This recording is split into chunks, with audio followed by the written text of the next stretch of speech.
بدر علينا من ثنيات الوداع وجب شكر علينا مدى بالله داعي سبحان الله নবীকে পায়ে স্বাগত দিলেন পাকের প্রিয় হাবিবি মুহাম্মদ রাসূল আল্লাহ পাকের প্রিয় হাবিব মুহাম্মদ রাসূল সবার পরে এলেন তিনি সবার পরে এলেন তিনি সৃষ্টি কুলের মূল নবীজি আল্লাহ আল্লাহ আল্লাহু লা ইলাহা ইল্লাহু আল্লাহ আল্লাহ আল্লাহু লা ইলাহা ইল্লাহু আল্লাহ পাকের প্রিয় হাবিব মুহাম্মদ রাসূল সবার পরে এলেন তিনি সৃষ্টিকুলের মূল সুবহানাল্লাহ তিনি তাহলে সৃষ্টিকুলের মূল আগে কিন্তু আসতেন পরে আলহামদুলিল্লাহ খাতামুন নবী শেষ নবী ওই সাইয়্যিদুল মুরসালিন রাহমাতুল আলামিনের উপরে আল্লাহর দুরূদ পড়তে আমরা আল্লাহর প্রতি বেশি বেশি করে দুরূদ পড়ব যে কথা বলছে বিসমিল্লাহ আলা মিল্লাতে রাসূলুল্লাহ কবরের জন্য রাখবে নবীকে সাক্ষী করে রাখবে আর নবীর ইত্তেবা নবীর মহব্বত যদি না থাকে যত হাফেজকারী মুহাদ্দিস হও না কেন নবীর শাফাত ছাড়া জান্নাতের আশা করা যাবে না কথা ঠিক কি না বলেন শাফায়াতে নৌকানো বিহার সাজাইয়া শাফায়াতে নৌকানো বিহার সাজাইয়া ফুলসিরাতে গাথরা গেলেন বাদিয়া ফুলসিরাতে গাথরা গেলেন বাদিয়া সবাই একটা নৌকা নবী ফুলসিরাতের ঘাটে বাইরে রাখবো বাইরে বলবো আসো কারা আমার উপর আসান দুই দাদা তে নবী বসাইয়া নবীর নামের গুণ নৌকা টানিয়া মাফাতে নৌকার দাম তোরা সিনসনি হযরত আলী নায়েব তুলহার বাদিয়া হযরত আলী নৌকার মাস্তুর যেটার মধ্যে কি করে বাবা মাঝখানে একটা দেয় আগের দিনে তো নৌকা ছিল আমরা একটা বড় বড় হাসি নৌকা কি বলেন এখনো আছে পাল তুলে যায় হযরত আলী নৌকার মাস্তুর বাদিয়া মা ফাতেমা বাদাম দিবেন উড়াইয়া মা ফাতেমার বাদাম উড়াইব কোন কি নৌকা থাকবে দেখেন কি আমি এটা সাফায়াতের কাঙ্গালি নদী কিভাবে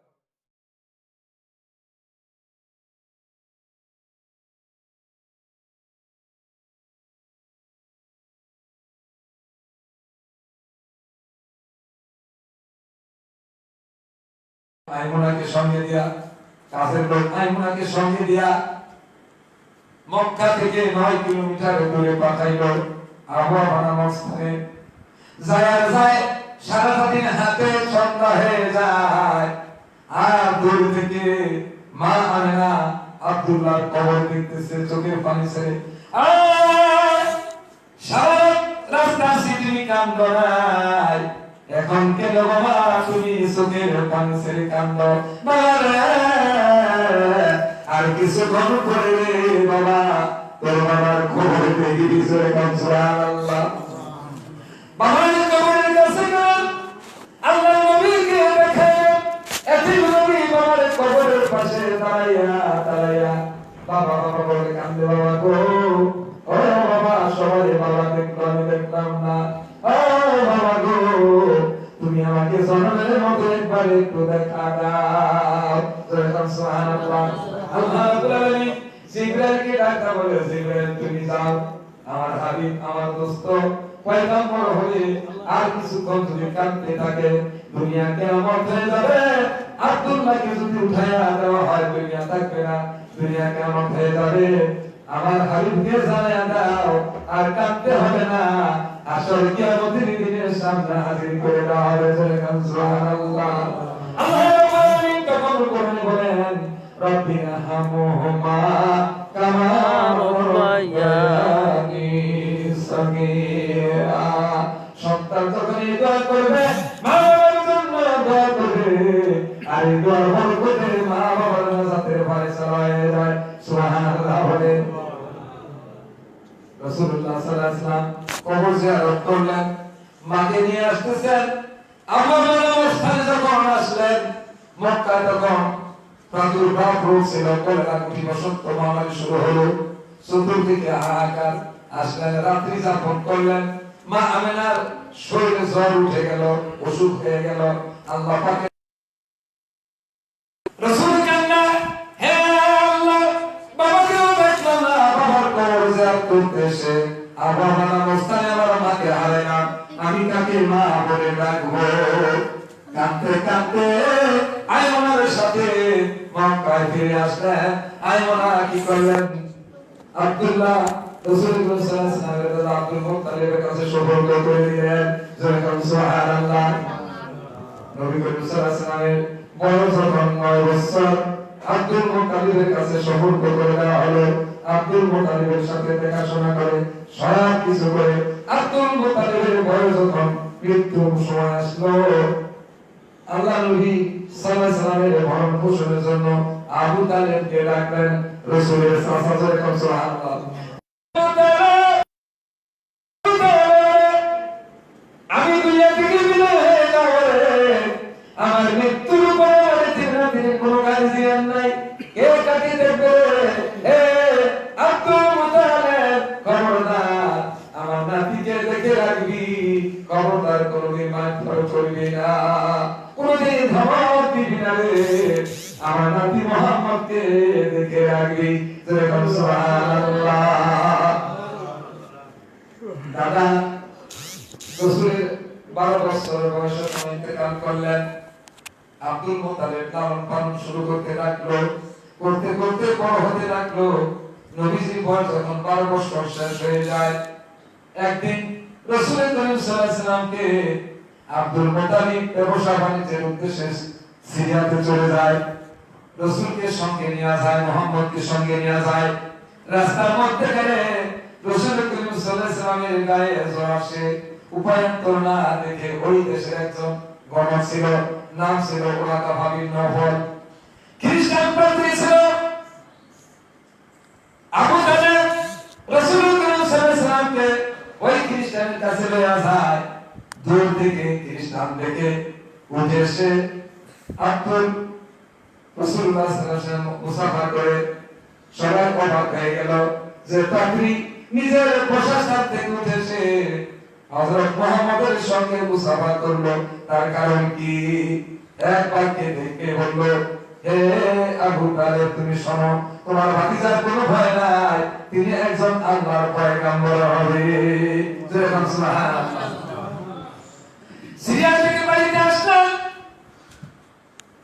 আবু তালেব, ব্যবসা বাণিজ্য করেন, দেখাশোনা করেন, করতে করতে করতে করতে আল্লাহর নবী বয়স যখন 25 বছর হয়ে যায়, 25 বছর যখন মতান্তর হয়ে গেল, একদিন চাচাকে বলছে, চাচা গো, আমি বিবাহ করব, আমি বিবাহ করতে চাই, তুমি কাকে বিবাহ করবা?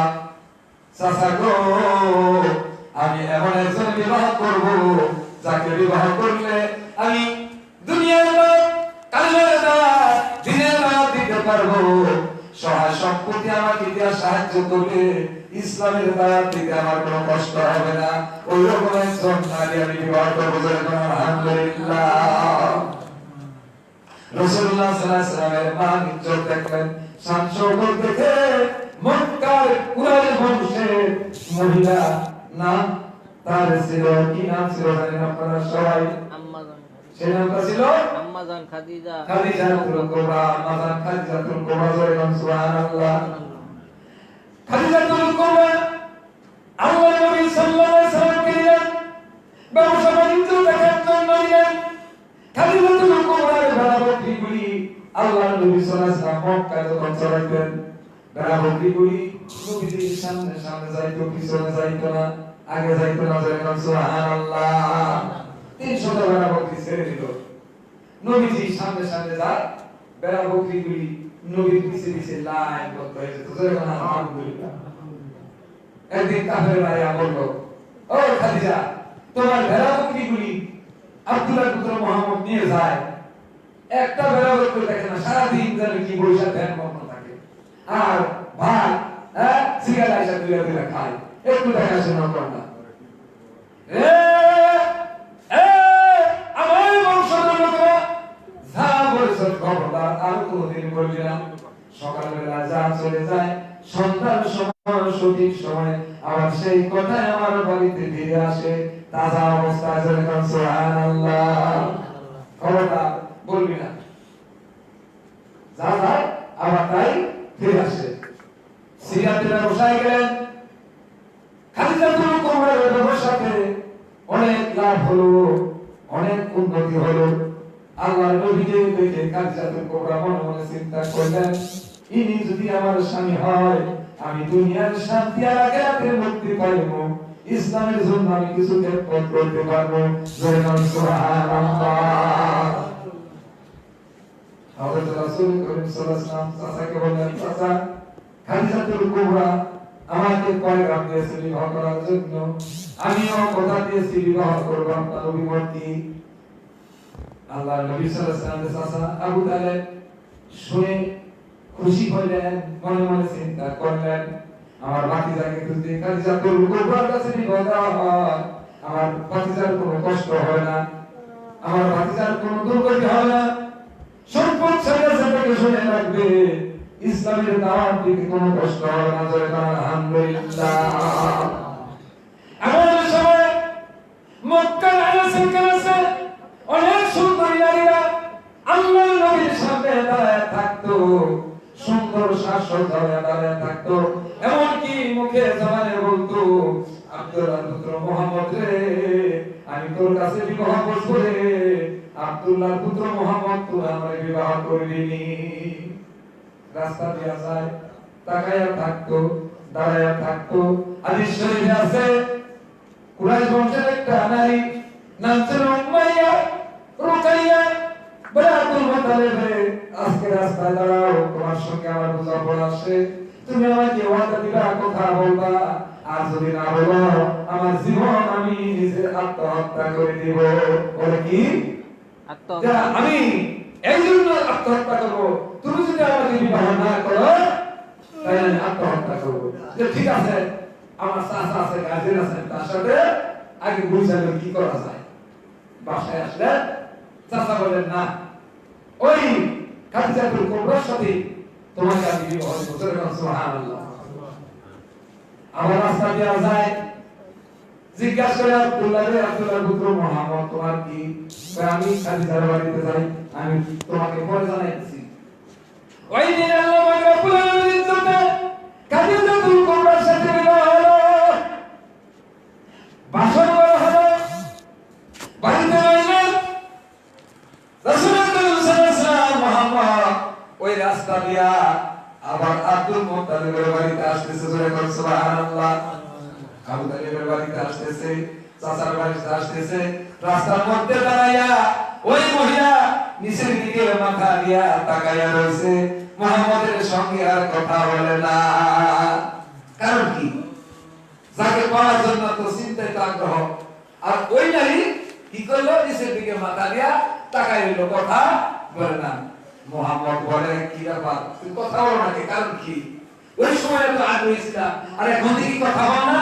যে কথা বলতে পারে একটা শর্ত আছে মুহাম্মদ, শর্ত আছে, তুমি সঠিক সত্য কথা বলো, আল্লাহই তুমি মিথ্যা কথা বলো না। আজকে সত্য কথা বলতে হবে যে তুমি খাদিজাতুল কুবরাকে বিবাহ করছো কিনা। যে হ্যাঁ, বিবাহ করেছি। তুমি রাত্রি যাপন করছিলে কিনা? হ্যাঁ করছি। মোহাম্মদ তোমার কপালে ছিল যে সুবহানাল্লাহ। হে আব্দুল্লাহ তোমার কপালের মধ্যে নূরের চমক ছিল, আর এই চমক খাদিজার কপালে চলে গেছে। জোরে কোন সুবহানাল্লাহ। এই জন্য আমি মনে মনে চিন্তা করছিলাম, আমি যদি তোমার কাছে বিবাহ হই, ওই নূরের তাজদারি মুহাম্মদ আমি পাই। জোরে কোন সুবহানাল্লাহ। তাহলে আমার নবীর মানি যত শৌকত কত বড় ছিল, কথা ঠিক কিনা বলে? আমার নবী সাল্লাল্লাহু আলাইহি সাল্লাম খাদিজাতুল কুবরার ব্যবসা করলেন, দেখাশোনা করলেন, মানি যোগ পাইলেন, ইসলামের দাওয়াত দিলেন। আল্লাহ নবী সাল্লাল্লাহু আলাইহি সাল্লাম এরা পর্বতে উঠে ধ্যানমগ্ন অবস্থায় থাকতেন। জোরে বলেন আলহামদুলিল্লাহ। ধ্যানমগ্ন অবস্থায় ছিলেন। রমজান মাস, লাইলাতুল কদর রাত্রি। আল্লাহ পাক রব্বুল আলামিন জিবরাইলের দ্বারা আল্লাহর নবীর উপরে আল্লাহ পাক 30 পারা কোরআন কারীম অবতীর্ণ করেন। সুবহানাল্লাহ। বলে কোরআন বিসমিল্লাহির খালাকাল ইনসানা ওয়া আমার নবী আল্লাহর নবী আমার সাথে পড়ে, জিবরাইল বলছে আমার সাথে পড়েন। আল্লাহর নবী পড়ে, আমি পড়তে পারি না। ওই সময় জিবরাইলের সঙ্গে আল্লাহর নবীকে সিনাসাক করে দুয়া মুসা পরিষ্কার করে দিলেন। জিবরাইলের সঙ্গে আল্লাহর নবী কোরআন তেলাওয়াত করলেন। জোরে বলেন সুবহানাল্লাহ। আল্লাহর নবী রমজান মাসে লাইলাতুল কদরে কোরআন শরীফ নাযিল হয়, কোরআন পাইলেন। আর কোরআনের দাওয়াত মক্কার আনাসে কানাসে দিতে শুরু করে দিলেন। মক্কার উৎপাত শাইখা আবু লাহাব আবু জাহেল দাওয়াত শুনিয়া মুহাম্মদের উপর রাগান্বিত হয়ে গেলেন। আব্দুল্লাহ পুত্র মুহাম্মদ রে, তুই কোন ধর্মের দাওয়াত দিস, কি করস? আমাদের ধর্ম আছে, বাপদাদার ধর্মের সুলকানি দিস না রে, এক আল্লাহ আছে বলে দাওয়াত দিস না। আল্লাহর নবী বলেন না, আমি আল্লাহর এক নবী, আল্লাহ আমার তোমার সৃষ্টিকর্তা, আমার সৃষ্টিকর্তা মহান রব্বুল আলামিন। জোরে কোন সুবহানাল্লাহ। নবী 40 বছর বয়সে এরা পর্বতের গুহায় কোরআন যখন নাযিল হলো, দাওয়াত দিল, এখন সবাই দুশমনি করতে শুরু করলো। এতদিন দুশমনি করে না, যেহেতু লা ইলাহা ইল্লাল্লাহ মুহাম্মাদুর রাসূলুল্লাহ, তোমরা বলো লা নাই ইলাহা, আল্লাহ ছাড়া, আল্লাহ এক, আল্লাহ ছাড়া কোনো মাবুদ নাই, হযরত মুহাম্মদ আল্লাহর প্রেরিত রাসূল। এই দাওয়াত যখন দিছে তখনই তাদের গায়ে পালা উঠে গেল, না এটা মানি না, তুমি যে নবী এটা মানি না। নবী করিম সাল্লাল্লাহু আলাইহি ওয়াসাল্লাম যারা যন্ত্রণা শুরু করে দিল। আল্লাহ নবী সাল্লাল্লাহু আলাইহি ওয়াসাল্লাম কোরআন নাযিলের পরে মক্কাতে 10টি বছর দাওয়াত দিলেন, কেউ দাওয়াত গ্রহণ করলো, কেউ করলো না। আল্লাহ পাক রব্বুল আলামিন মাত্র 40 জন লোক মক্কাতে ইসলাম গ্রহণ করলো, আর কেউ করলো না। আল্লাহ রাব্বুল আলামিন ওই সময়ে 10 বছর দাওয়াতের পরে আল্লাহ পাক রব্বুল আলামিন আরশে মুআল্লায় আল্লাহর নবীকে ডেকে নিলেন, যেটাকে আমার ভাই বলেছেন মেরাজ। আলহামদুলিল্লাহ। মেরাজ মানে সাক্ষাৎ। উর্দু আকাশে নিয়ে গেলেন, মেরাজ করলেন, দিনের রাত দিনের নকশা দিয়া আল্লাহর নবীকে দেখাইয়া আবার দুনিয়াতে পাঠাইলেন, মেরাজে নিলেন। আল্লাহ নবী মেরাজ থেকে আসলেন, ইসলামের দাওয়াত দিতে শুরু করলেন, কেউ বিশ্বাস করে না। আবু বকর সিদ্দিক রাদিয়াল্লাহু তাআলা সর্বপ্রথম ঘোষণা করে দিলেন, আল্লাহ নবী মেরাজ করেছে, সত্যি মেরাজ করেছে, কোনো ভুল নাই। আমি বলে দিলাম আল্লাহ নবী এক, মুহাম্মদুর রাসূলুল্লাহ সাল্লাল্লাহু আলাইহি ওয়াসাল্লাম। সুবহানাল্লাহ। ইসলামের দাওয়াত শুরু হয়ে গেল, চতুর্দিকে শুরু হয়ে গেল, তুমুল যুদ্ধ হতে শুরু হয়ে গেল। আল্লাহ নবী দাওয়াত দিতে শুরু করলেন। খাব্বাবের পুত্র হযরত ওমর উন্মুক্ত তরবারি নিয়ে দাঁড়িয়ে রয়েছে। আব্দুল্লাহ মুহাম্মদ পুত্র কখন আসবে, কোথায় যাবে, তার মাথা কেটে দেওয়া হবে, আর যেন কালেমার দাওয়াত দিতে না পারে। দাঁড়িয়ে রয়েছে। আল্লাহ নবী সাল্লাল্লাহু আলাইহি ওয়াসাল্লাম পক্ষ থেকে দাওয়াত আসলো, হে আল্লাহর হাবিব, আমার নবী, আপনি মক্কা থেকে হিজরত করেন। মক্কা থেকে কি করেন? হিজরত করেন, মানে দেশ ত্যাগ করেন। দাঁড়ায় রইল। আবু বকর সিদ্দিক বললেন, বকর, মক্কায় আমি থাকতে পারবো না, আমাকে মদিনাতে হিজরত করতে হবে, তবে তুমি হুঁশিয়ার থাকো কখন মক্কা থেকে মদিনাতে যাইতে হয়। এই কথা শুনে হযরত আবু বকর সিদ্দিক দরজায় কান লাগায় দাঁড়ায় দাঁড়ায় ঘুমাইতেছে। সুবহানাল্লাহ। আল্লাহ নবী সাল্লাল্লাহু আলাইহি সাল্লাম শীতের রাত্রি, কনকনা রাত্রি, পাহাড়ের কিনারে ঘেঁষে ঘেঁষে রাতের অন্ধকারে আবু বকরের বাড়ির দিকে রওনা হলো। যাইয়া প্রথম ডাক দিলেন, লাব্বাইকা লা শারিকা বলে আল্লাহর নবীকে জবাব দিলেন, আল্লাহর নবী আমি হাজির, আমি হাজির। সুবহানাল্লাহ। আল্লাহর নবী বলেন, আবু বকর রাত্রি গভীর হলো, আমি মনে করলাম যে আবু বকর সিদ্দিক আরাম করে ঘুমাইতেছে, আর একটা ডাকের পরেই তুমি সারা দিলা, তার কারণ কি? আবু বকর বলে, ইয়া রাসূলুল্লাহ, আপনি যেদিন বলেছেন হিজরত করতে হবে, সেদিন থেকে আমি দরজায় কান লাগা ঘুমাই। সুবহানাল্লাহ। বলে তাড়াতাড়ি বাহির হও। আবু বকরকে বাই করলেন, চলে আসলেন হযরত আলীকে ডেকে বলেন, আলী রে, গনিমতের আমানতের মালগুলি আমার কাছে যা আছে মানুষের ধারে ধারে তুমি পৌঁছে দাও, আমি আবু বকরকে সঙ্গে লইয়া হিজরত করতে যাই। আর হযরত ওমর উতবা সাইকা তরবারি লইয়া চতুর্দিকে আব্দুল্লাহ পুত্র মুহাম্মদকে কতল করার জন্য ঘুরতেছে। হযরত আলী বলে, ইয়া রাসূলুল্লাহ, ইয়া হাবিবাল্লাহ, আপনার বিছানার মধ্যে আপনি আপনার চাদর উপরে দিয়ে আমি শুয়ে থাকি, কাফেররা আপনাকে মনে করে টুকরা টুকরা করে কাটবে, আমি আল্লাহর কাছে বলবো আমার জীবনের বিনিময়ে আল্লাহর নবী দুনিয়াতে জীবিত থাকবে। সুবহানাল্লাহ। আবু বকর রাত্রিতে বের হয়ে গেলেন, যাইতেছেন, যাইতে মক্কা থেকে 6 কিলোমিটার দূরে কারিসুর পাহাড়, বিশাল পাহাড়। রাত্রি ভোর হয়ে যায়, পাহাড় গুহার কাছে যখন গেলেন, গুহার মুখ খুলে গেল। আবু বকর সিদ্দিক আল্লাহর নবীর গুহার ভিতরে ঢুকে পড়লেন।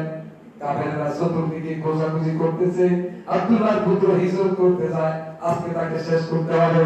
আল্লাহ পাক কুদরতি দ্বারা ওই গুহার মুখের মধ্যে কবুতরের জাল পাচ্ছে, কবুতরের ডিম পাড়া দিছে।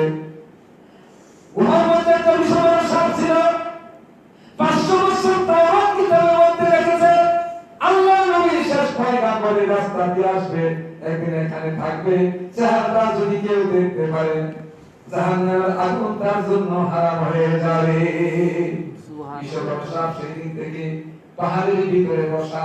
আল্লাহর নবী ঢুকলেন, আবু বকর বললেন, ইয়া রাসূলুল্লাহ, ইয়া হাবিবাল্লাহ, কাফেররা চতুর্দিক থেকে আসতেছে, আমাদেরকে মারবে। আল্লাহর নবী বললেন, ভয় পাও না, আমরা দুইজন নয়, আল্লাহ আমাদের সঙ্গে আছে। সুবহানাল্লাহ বলেন। আবু বকর দেখলেন গর্তগুলি দেখা যায়, নিজের জামা ছিঁড়ে গর্তের মুখ খুলি ডিবি দিতে শুরু করলো। একটা দিকে পারনা পা দিয়া ধরে রাখলো, সাপ এসে একটা ধাক্কা মারলো, আবার আরেকটা দিল, আবার আরেকটা দিল। চতুর্থবারের মধ্যে আবু বকরের পায়ের মধ্যে ধর্ষণ করে দিল। দংশনের জ্বালায় আবু বকরের চোখ দিয়া ধর ধর করে পানি ফুটাগুলি পড়ে। নবীজি আরাম করতেছেন, আর আবু বকরের চোখের পানি সরিয়ে পড়া মাত্র আবু বকরের বাড়ির কথা মনে হইছে, বিনিবার বাচ্চার কথা মনে হইছে। আবু বকর, তুমি কেন কাঁদো রে? বলে, আল্লাহর নবী যেদিন থেকে আপনার কালিমা পড়ছি, ভালোবাসি, আপনার চাইতে মহব্বতের জিনিস আর দুনিয়াতে আমার কারণ নাই। জোরে বল সুবহানাল্লাহ। নবীর ভালোবাসা। বলে, আল্লাহর নবী আমাকে সাপে দংশন করেছে। সাপকে জিজ্ঞেস করে, সাপে আমরা হিজরত করতে চলেছি, পাহাড়ের মধ্যে আছে সাপ, তুই কেন আবু বকরকে দর্শন করলি?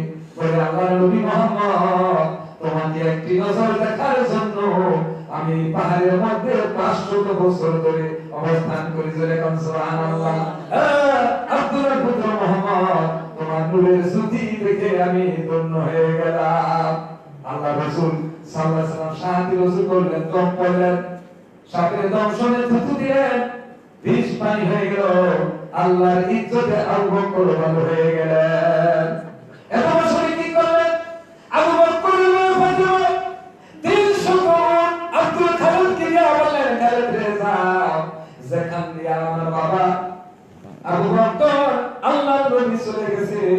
ছাগলের বকরিগুলি ছেড়ে দাও, তাদের পায়ের চিহ্ন যেন না দেখা যায়। যেরকম সুবহানাল্লাহ।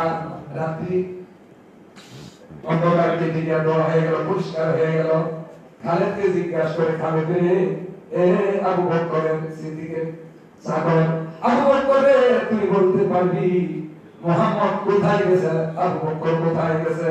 বলে আমি জানি না, আমি জানি না কোথায় চলে গেছে।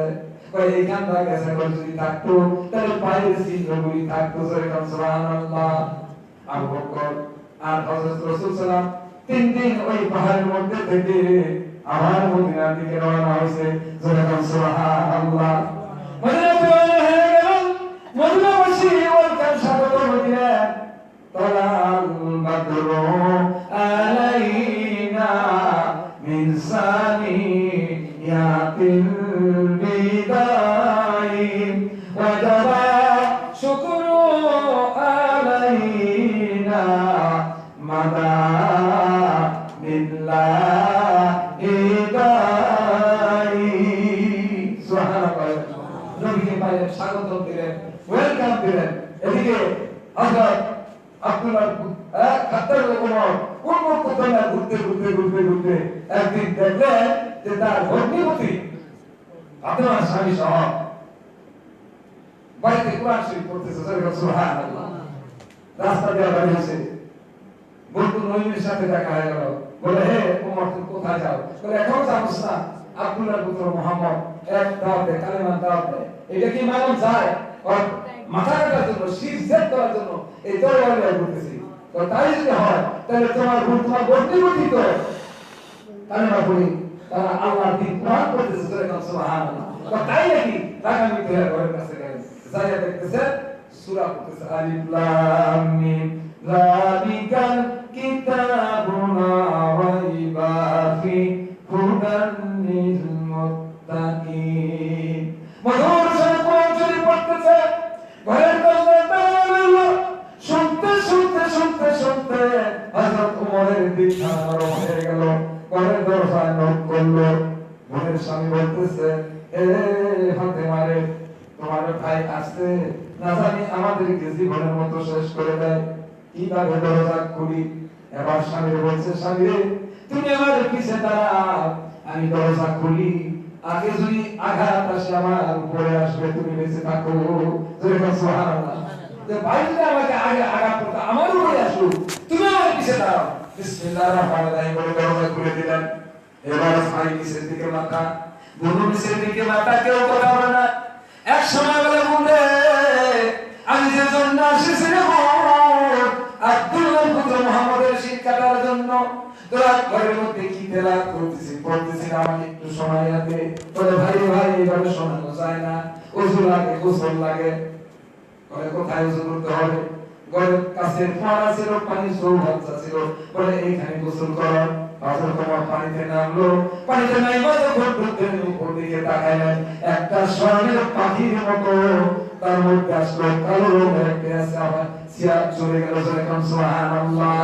দুটি রকম তার ভিতরে অন্ধকার চলে গেল, নূরের একটা পলক এসে আবু ওমরের ভিতরে ঢুকলো। সুবহানাল্লাহ। হযরত রাসূল করিম সাল্লাল্লাহু আলাইহি ওয়াসাল্লাম বসে আছেন, ইসলামে দাওয়াত দিতেছেন।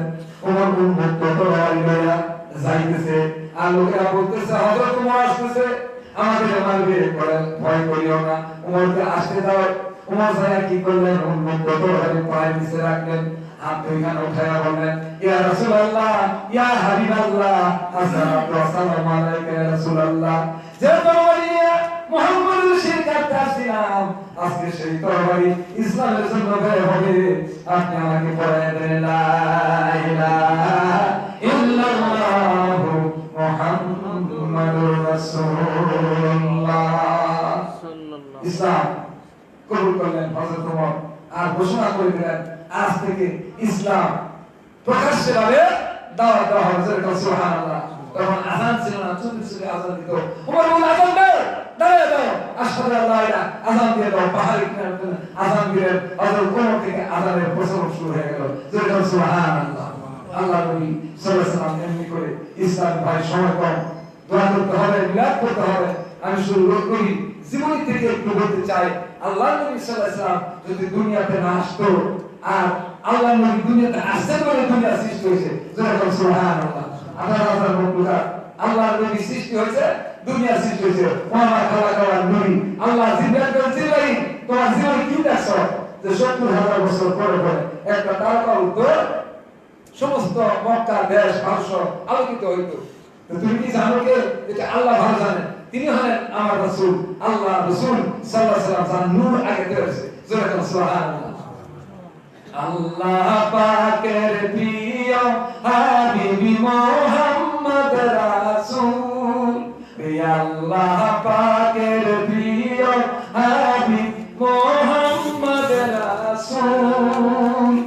সবার পরে এলেন তিনি, সবার পরে এলেন তিনি, সৃষ্টি কুলের মূল নবীজি। আল্লাহ আল্লাহ আল্লাহু লা ইলাহা ইল্লাহু, আল্লাহ আল্লাহ আল্লাহু লা ইলাহা ইল্লাহু।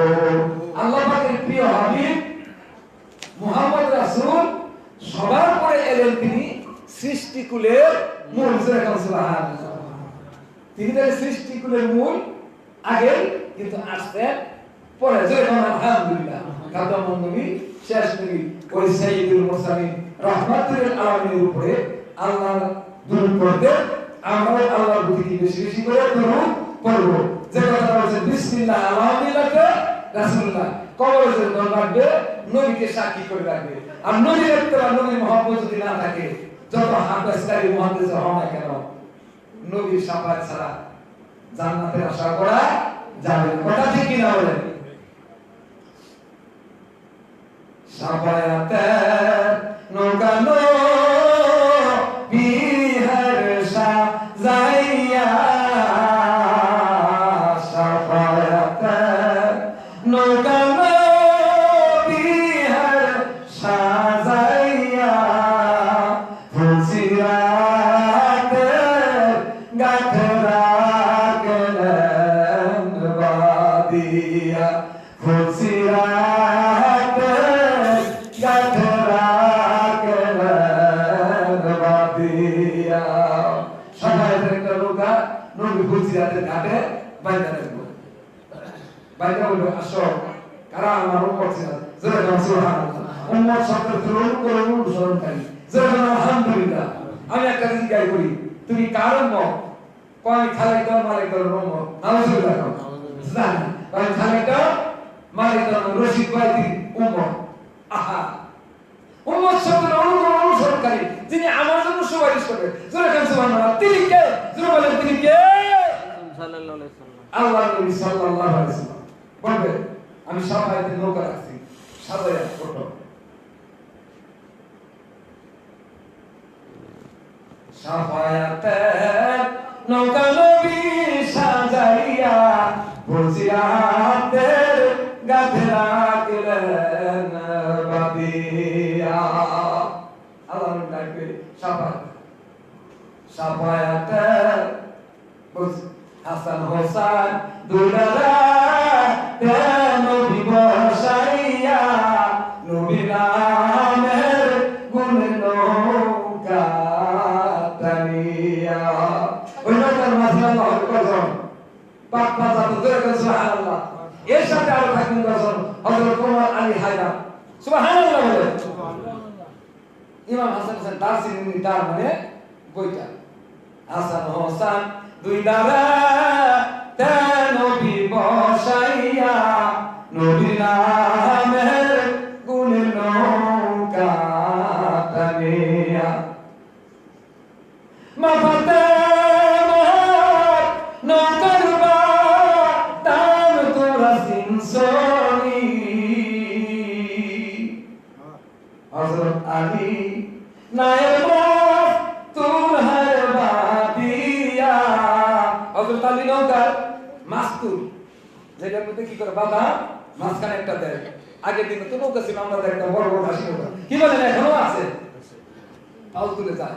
হযরত আলী নৌকার মাছ তুলহার বাদিয়া মা ফাতেমার বাদাম দিবেন উড়াইয়া মা ফাতেমার বাদাম উড়াইব পঙ্খী নৌকা থাকবে দেখেন কি আমি এটা সাফায়াতের কান্ডারি নদী কিভাবে হবে সময় কম আমি এটা শেষ করব ইনশাআল্লাহ